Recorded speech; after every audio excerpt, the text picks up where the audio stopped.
Cara membersihkan injektor.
Cara bekerjanya membersihin injektor.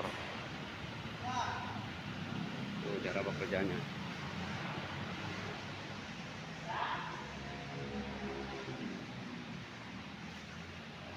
Selang dimasukin ke tangki, didorong sama angin tuh.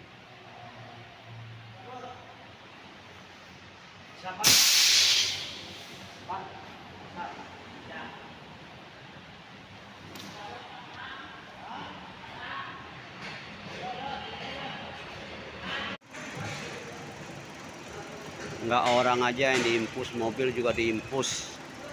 Tuh lagi diimpus mobilnya tuh.